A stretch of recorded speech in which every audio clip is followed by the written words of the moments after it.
Hey, we are back in our little house here. We have got the next episode of the Enchanted Wood, chapter 27, and we left it this next episode's called A Most Exciting Night, and we left it at a very exciting point. You don't know this one. I got Molly with me today. So the red goblins have taken over the faraway tree, and they've taken everybody from the faraway tree prisoner. So it's a little bit, for the grown-ups, it's a little bit like the film Die Hard with John McClane trying to save the Nakatomi. If you imagine the faraway tree is the Nakatomi building and the children are playing the role of John McClane because they've got to rescue everybody from the faraway tree. So let us return to the story. And this episode's called A Most Exciting Night. And the children, if you pan down there, Squirtle, a little squirrel has just told them that the best way of kind of getting to everybody is to go up the inside of the tree via the slippery slip. So that's the kind of like the hole that they need to climb up. And so the children are just going to climb into the slippery slip and somehow get up and rescue everybody. Okay, anybody we need to give a shout out to? I'll tell you what, let's give a shout out to my friend Helen Bryce. Or Helen Monroe. No, Helen Bryce. Helen Bryce. As she is now.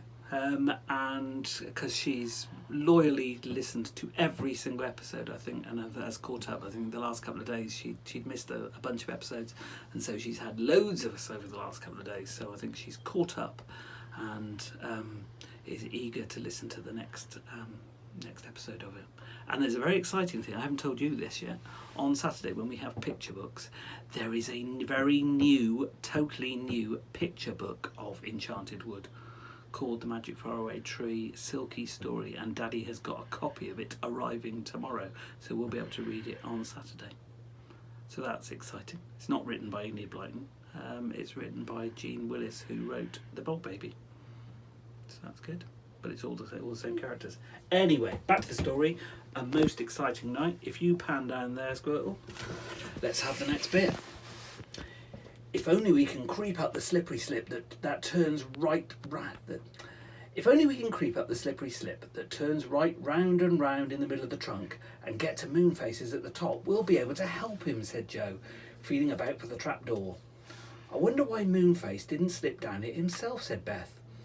Oh, he'd think that there would be plenty of red goblins at the bottom of the tree, ready to catch him when he flew out of the trapdoor, said Joe, but I don't believe they know about this slide. He found the trapdoor and swung it open. Hold it open for me whilst I climb in, he said. Beth held it and Joe began to climb up. But dear me, it was most terribly slippery. He simply couldn't manage to get up the slippery slip at all. As fast as he climbed up a little way, he slid down again. He groaned. This is awful. We can never get up this way. I shall keep slipping down all the time. Let me try, said Beth eagerly. So Joe slid out of the trapdoor and Beth crept in. But it was just the same for her as for Joe. The slide was far too steep and slippery to be climbed. Whoosh, whoosh, whoosh, said the trees nearby. Beth ran to one, put her arms round its trunk and pressed her left ear to it. She listened. Tell the squirrel to go, whispered the leaves. Tell the squirrel to go. Red Squirrel, you go up, said Beth at once. Can you manage to, do you think?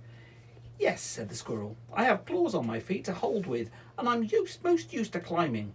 But what's the use of me going? I'm not clever enough to make plans with Moonface. Wish, wish, wish, said the trees loudly, and Joe pressed his ear to one. The squirrel can throw a rope down the slippery slip, whispered the tree. Of course, said Joe in delight. Why didn't I think of it? Tell us, said the girls, and Joe told them. The squirrel must climb the slide to the top. He must ask Moonface for the rope that is let down for the cushions. But instead of letting it down through the branches of the tree, he must let it down through the slide inside. Then we can hang on and be pulled up. Ooh, that's a really good idea, said Beth. Shh, said Joe, as he heard a shout from a goblin up the tree. We don't want them to guess what we're doing. The goblins are coming down, whispered Franny in alarm. I can hear them. What shall we do? We'd better get inside the trapdoor and sit at the bottom of the slippery slip as quiet as mice, whispered Joe. Go in first, Squirrel, and climb up. You know what to do, don't you? Yes, said the squirrel, and disappeared up the slide, digging his sharp claws into it, just as if he were climbing up the outside of a tree trunk. Joe pushed Beth inside, and then Franny. He climbed in himself and shut the trapdoor just in time. 3 goblins jumped down the foot of the tree and began hunting round about. I know I heard someone, said one of them. Well, so long as we don't let them pass us up the tree, they can't do much, said another with a laugh. I don't think you heard anyone. It was just the trees whispering. Whoosh, whoosh, whoosh, said the trees at once. There, what did I tell you, said the goblin. They jumped back into the boughs of the faraway tree, and the children hugged one another and chuckled. I wonder if the squirrel has got up to the top of the slide yet, said Joe. As he spoke, a little sound came down the slide, a soft, slinky sound, and something suddenly touched them. Oh, a snake, cried Beth in alarm. Don't be silly, it's the rope that the good little squirrel has sent down, said Joe, feeling it. Now we'd better go up one at a time, for Boomface will never be able to pull us up all at once. Franny went first. She was hauled all the way up the slide. It was very strange, so dark and quiet. At last she reached the top. Moonface was there, red-faced from pulling the rope. A light burned in his funny round room. He was simply overjoyed to see Franny. He hugged her and then sent the rope down for Beth. She came up and then Joe. Don't make too much noise, said Moonface in a low voice as he hugged them all. The goblins are outside everyone's door. Oh, Moonface, we're so sorry you were captured like this, said Joe. Couldn't you have slid down the slide and escaped? Or did you think there might be goblins at the bottom? Well, I did, said Moonface, but I also thought that if I slid down I'd be leaving all my friends behind in the tree, and that seemed a mean thing to do. Yes, it would be rather mean, said Joe, to save yourself and leave the others, Moonface, but what can we do to help? Well, I simply don't know, said Moonface. I've thought and I've thought, but I can't think of anything really good at all. It's a pity Silky isn't here, said Joe. We could talk it all over with her then. She's very clever. We can't possibly get to her, said Moonface. She's locked in just as I am. Joe, Moonface, said Franny suddenly, her face red with excitement. I've thought of a way to help. What? Cried the others. Well, couldn't the red squirrel slip down the slide, out of the trapdoor, and take a note to the elves in the wood? Asked Franny.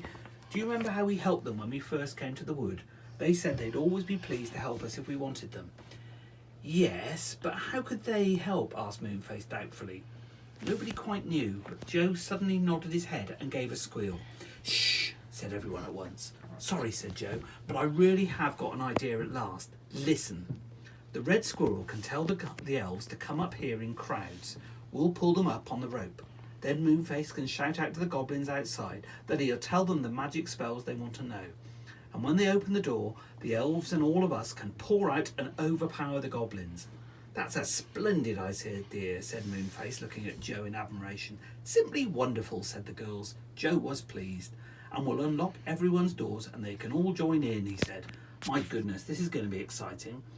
Can you see how dreadfully angry the angry pixie will be? And Mr. What's-his-name? Those goblins had better watch out. Everyone chuckled. The red squirrel touched Joe's knee. Will you give me the note then? He said.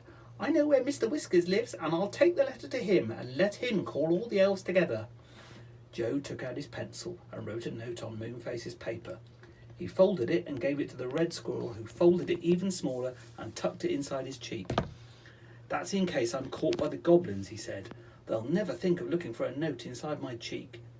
He sat on his bushy tail, gave himself a push, and set off down the slippery slip at a tremendous pace. Franny giggled. His tail is his cushion, she said. He is a darling, isn't he? I do hope he'll find Mr. Whiskers all right. Well, we'd better just sit quietly and wait, said Moonface. I don't want the goblins opening my door and seeing you all here. They'll know we've got a plan then.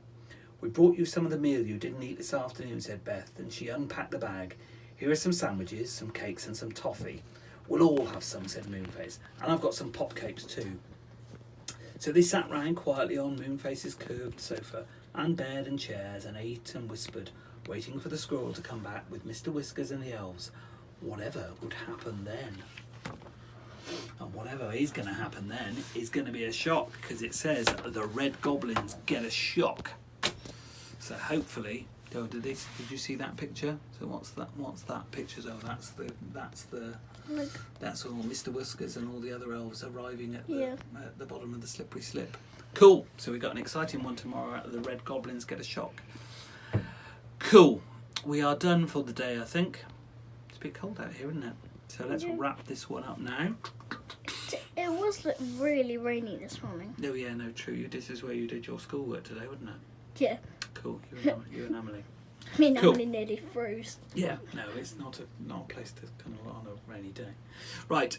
Everybody have a wonderful. This is the first break I've had today. 5:15. It's been a long day, so I've got to hit Asda. Have a wonderful evening, everybody. We will return tomorrow to the Enchanted Wood and the Red Goblins getting a shock. But have a wonderful evening, and we'll see you tomorrow. Okay, bye.